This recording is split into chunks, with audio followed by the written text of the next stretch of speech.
भारत में दवाओं को हमेशा जीवनदाता माना गया है। हर किसी को यह भरोसा रहता है कि बीमारी की घड़ी में दवा ही राहत देगी।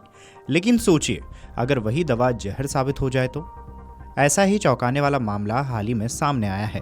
खांसी में आमतौर पर इस्तेमाल किए जाने वाले कफ सिरप ने कई मासूम बच्चों की जान ले ली है।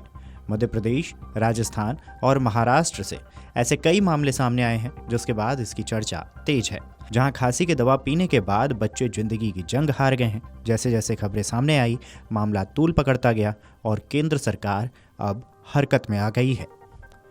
दरअसल मध्य प्रदेश, राजस्थान में कुछ ऐसे मामले सामने आए हैं, जिसके बाद कफ सिरप के चलते कई बच्चों की जान गई है। आपको बता दें कि केंद्र सरकार सभी राज्यों और केंद्र शासित प्रदेशों के प्रधान सचिवों और स्वास्थ्य सचिवों के साथ बैठक कर सख्त कदम उठाने जा रही है। खबरों की माने तो इन दवाओं की गुणवत्ता को लेकर अहम फैसले किए जा सकते हैं।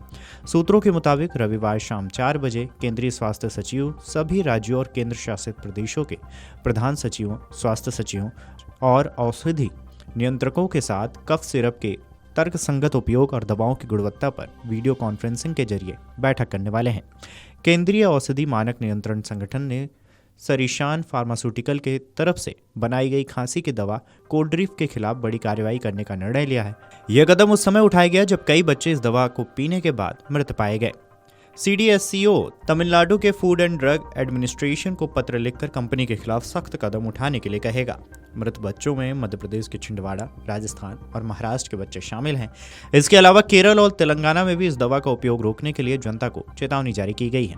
वहीं दूसरी तरफ सरकार कफ सिरप का उत्पादन करने वाली कंपनी पर सख्त कार्रवाई करने की तैयारी में है। केंद्रीय औषधि मानक नियंत्रण संगठन तमिलनाडु FDA खाद्य एवं औषधि प्रशासन को कोल्ड्रिफ सिरप निर्माता के खिलाफ सबसे गंभीर अपराधों के तहत सख्त कार्रवाई करने के लिए कहेगा।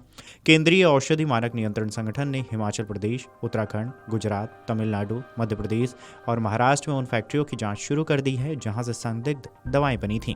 बता दें कि इस मामले में CDSCO ने 19 दवाओं के सैंपल इकट्ठे किए हैं, जिनमें खांसी की सिरप, एंटीबायोटिक और बुखार की दवाएं शामिल हैं। मध्य प्रदेश में एक और कंपनी नेक्स्टो DS के खांसी की दवा के नमूनों की जांच अभी चल रही है। कुल 19 नमूने लिए गए हैं, जिनमें से सिरप, एंटीबायोटिक, बुखार की दवा और कई दवाएं और भी शामिल किए गए हैं। मध्य प्रदेश सरकार ने कोल्ड्रिफ और नेक्स्टो DS सिरप की बिक्री पर तत्काल प्रतिबंध लगा दिया है और इसी कंपनी के दूसरे उत्पादों की बिक्री पर भी रोक है। मुख्यमंत्री मोहन यादव ने इस प्रतिबंध की घोषणा की है। मामले में तेलंगाना सरकार की तरफ से जारी प्रेस नोट के मुताबिक कोल्ड्रिफ सिरप के इस बैच में डाइथिलीन ग्लाइकोल यानी कि DEG नाम का जहरीला रसायन मिला है, जो शरीर के गुर्दों यानी कि किडनी को गंभीर रूप से नुकसान पहुंचा सकता है और जानलेवा साबित हो सकता है। इसी कारण तेलंगाना में इस सिरप को लेकर लोगों को उपयोग तुरंत बंद करने की चेतावनी दी गई है। यह मामला सिर्फ एक दवा या कंपनी तक सीमित नहीं है, बल्कि पूरे दवा उद्योग और नियामक व्यवस्था पर सवाल खड़ा करता है। जब बच्चों की जान पर बनी, तब सरकार और एजेंसियां हरकत में आई हैं। सवाल यह है कि क्या इतनी बड़ी लापरवाही को पहले पकड़ा नहीं जा सकता था? Video desk amarujala.com। अगर आप ये वीडियो YouTube पर देख रहे हैं तो हमारे चैनल को सब्सक्राइब कर बेल आइकन दबाएं और Facebook पर देख रहे हैं तो हमारे पेज को लाइक करें।